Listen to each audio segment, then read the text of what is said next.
Hi hello friends, എല്ലാ കൂട്ടുകാർക്കും മൗനരാഗം സീരിയലിലെ നാളത്തെ നല്ലൊരു പ്രൊമോ റിവ്യൂയിലേക്ക് തന്നെ സ്വാഗതം കേട്ടോ. ചാനൽ ആദ്യമായിട്ടാണ് കാണുന്നതെങ്കിൽ ഒന്ന് സബ്സ്ക്രൈബ് ചെയ്ത് ലൈക്ക് ചെയ്ത് സപ്പോർട്ട് ചെയ്യണേ. അങ്ങനെ വിക്രം പറയുന്നുണ്ട്, അങ്കിള് നാളെ പരോളിൽ ഇറങ്ങും. അതേടാ, ഞാൻ പരോളിൽ ഇറങ്ങിയിട്ട് തിരിച്ചു വരുന്നില്ലെങ്കിൽ നീ വിചാരിച്ചോ ഞാൻ മരിച്ചു എന്ന്?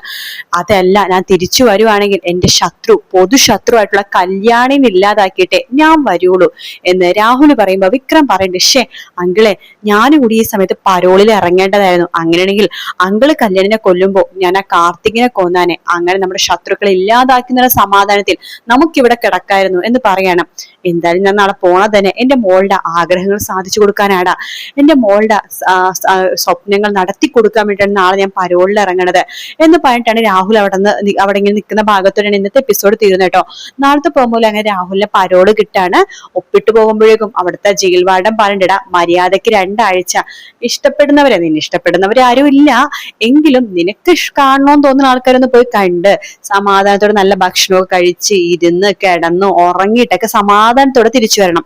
പിന്നെ എല്ലാ ദിവസവും ഇവിടെ രാവിലെ എന്നിട്ട് സൈൻ ചെയ്യാൻ വേണ്ടി മറക്കരുത്. മറന്നു കഴിഞ്ഞാൽ ഞങ്ങൾ അവിടെ കൊണ്ടു പൊക്കും. പിന്നെ ഈ 2 ആഴ്ച നിനക്ക് പരോളുണ്ടല്ലോ, അത് വെട്ടിക്കുറച്ച് 2 ദിവസം ആക്കും. അത് വേണ്ടെന്നാണെങ്കിൽ എല്ലാ ദിവസവും രാവിലെ 8 മണി നേരം സമയം ഉണ്ടെങ്കിൽ ഇവിടെ വന്ന് സൈൻ ചെയ്യണം. സാറേ, അതൊക്കെ എനിക്ക് അറിയാവുന്നതല്ലേ, എല്ലാം ഞാൻ ചെയ്യാൻ സാറേ.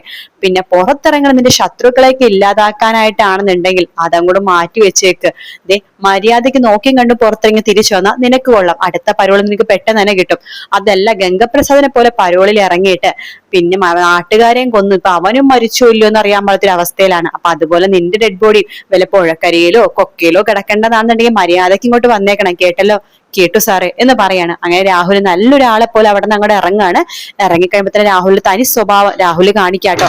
അപ്പോഴേക്കും തന്നെ നമ്മുടെ സരയുവിനെ രാഹുൽ വിളിക്കുന്നുണ്ട്. അതിനുശേഷം സരയുവിനോട് പറഞ്ഞിട്ട്, മോളെ, അച്ഛൻ പരോളിൽ ഇറങ്ങി മോളെ, എനിക്ക് ആദ്യം കാണേണ്ടത് നിന്നെയാണ്.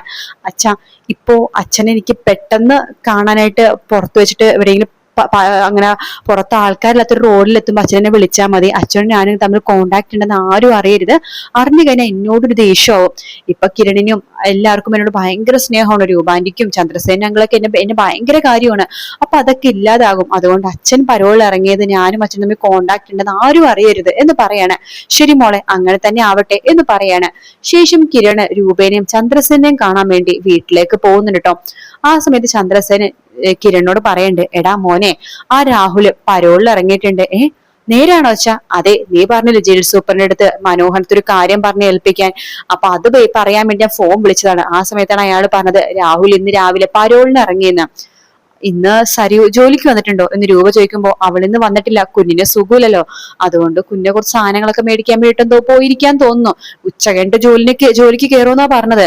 അല്ല, അവളെങ്ങാനും അച്ഛൻ വരുമ്പോഴേക്കും അവളുടെ കൂടെ കൂടി അയാളുടെ കൂടെ കൂടി പഴയ ദുഷ്ടതരങ്ങളൊക്കെ കാണിക്കോ എന്ന് രൂപ ചോദിക്കുമ്പോ കിരൺ പറയണ്ടേ, ഇല്ല അമ്മേ, അവൾ ഇനി അങ്ങനെ ചെയ്യുമെന്ന് എനിക്ക് തോന്നുന്നില്ല. കാരണം അവളിപ്പോ പഴയ സരിയു അല്ല അമ്മേ, അവൾ ആകെ മാറി. പിന്നെ അവളുടെ ഇടക്കിടക്ക് പറയുന്നുണ്ട് അവളുടെ ജീവിതം തകർത്തത് അവളുടെ അച്ഛനാണെന്ന്. സത്യം പറഞ്ഞ വിവാഹം ആലോചിച്ചതും മനോഹരനെ കുറിച്ചുള്ള കാര്യങ്ങളൊക്കെ ആലോചിച്ച് വിവാഹം നടത്തി കൊടുത്തതും ഈ രാഹുലാണല്ലോ. അതിന്റെ ഒരു ദേഷ്യം അവൾക്കുണ്ട്. അതുകൊണ്ട് അയാൾ ഇവ പരോളിൽ ഇറങ്ങിയാലും അവൾ അയാളെ കാണാൻ പോവുകയോ അയാളുള്ള കോണ്ടാക്ട് ഉണ്ടാക്കുകയോ ഒന്നും ചെയ്യുമെന്ന് എനിക്ക് തോന്നണില്ല എന്ന് പറയാണ്. രൂപ പറയണ്ട, അവൾ അങ്ങനെ കണ്ണടച്ച് വിശ്വസിക്കേണ്ട മോനെ, പറയാൻ പറ്റില്ല അവളുടെ സ്വഭാവം. അറിയാലോ, ഒരു സമയത്ത് നിന്നെ വേണോന്ന് പറഞ്ഞിട്ട് മറ്റുള്ളവരൊക്കെ കൊല്ലാൻ മടിയില്ലാത്തവളായിരുന്നു.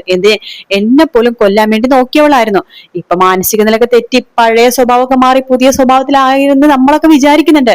പക്ഷെ ഒരു മാനസിക നില തെറ്റിയ ആളെ എപ്പോ വേണമെങ്കിലും വീണ്ടും പഴയ സ്വഭാവത്തിലേക്ക് പോവാം. അത് മോൻ ആലോചിക്കണം. അവളുടെ മേളിൽ എന്നും ഒരു കണ്ണ് വേണം. അവളിനി മാറോന്നില്ലമ്മേ, അവള് പഴയ സരിയില്ലെന്ന് ഞാൻ പറഞ്ഞില്ലേ.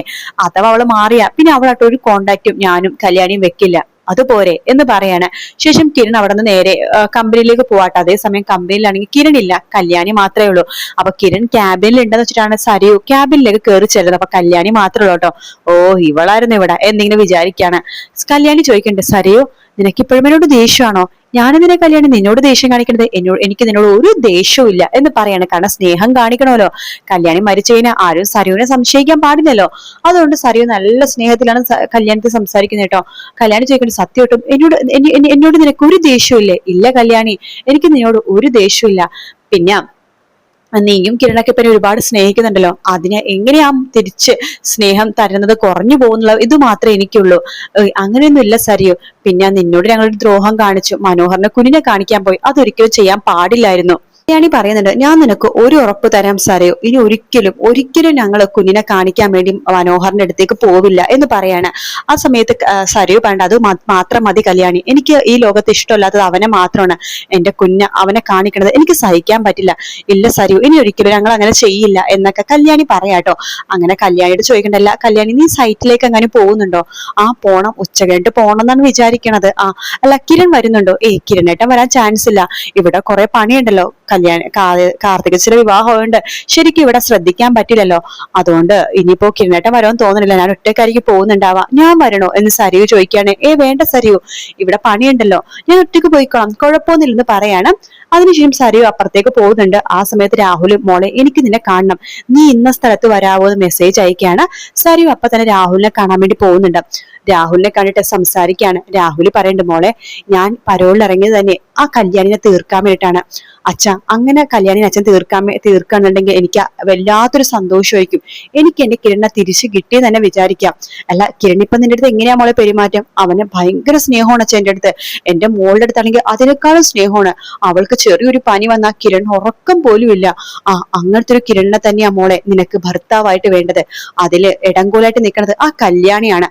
അവളെ ഞാൻ എന്തായാലും ഇല്ലാതാക്കും. അച്ഛാ അങ്ങനെയാണെങ്കിൽ ഇന്ന് നല്ലൊരു അവസരം ഉണ്ടെന്ന് പറയാണ്. അവസരമോ? അതെ, അവളിന്ന് സൈറ്റിലേക്ക് ഒറ്റക്കാണ് പോണത്. ആണോ?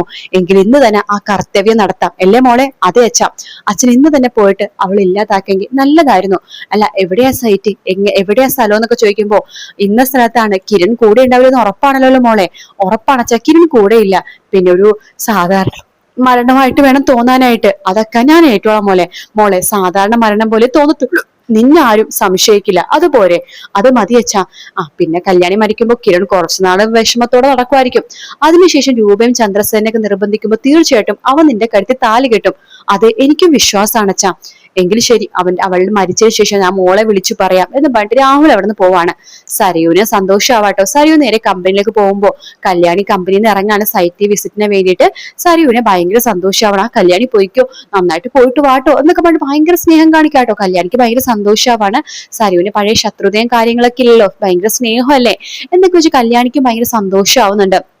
അതിനുശേഷം കല്യാണി ഒറ്റക്കാണ് ആ ഒരു സൈറ്റിലേക്ക് പോകുന്നത്. അവിടെ ഒരു പണി നടന്നുകൊണ്ടേയിരിക്കുന്നുള്ളൂ. അപ്പൊ പണിക്കാരൻ ആ സമയത്ത് അവിടെ ഇല്ല.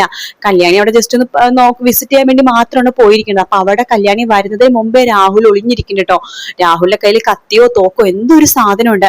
കല്യാണി അകത്ത് കേട്ട്, അത് ഡ്രൈവർ കാണരുതല്ലോ, അതുകൊണ്ട് കല്യാണി അകത്ത് കയറിയതിനു ശേഷം തീർക്കാൻ വേണ്ടിയിട്ടാണ് രാഹുൽ നിൽക്കുന്നത് കേട്ടോ.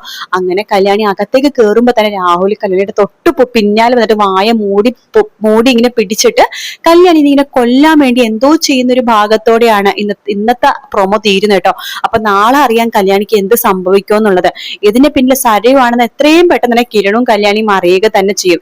ഇനി കല്യാണിക്ക് എന്തൊരു സംഭവിക്കും അതും അറിയില്ല. കാത്തിരുന്ന് തന്നെ കാണാം ഫ്രണ്ട്സ്. വീഡിയോ ഇഷ്ടപ്പെട്ടാൽ ലൈക്ക് ചെയ്യുക, സബ്സ്ക്രൈബ് ചെയ്യുക, കമന്റ് ചെയ്യുക. മറ്റൊരു വീഡിയോ കാണാൻ. Take care, bye bye.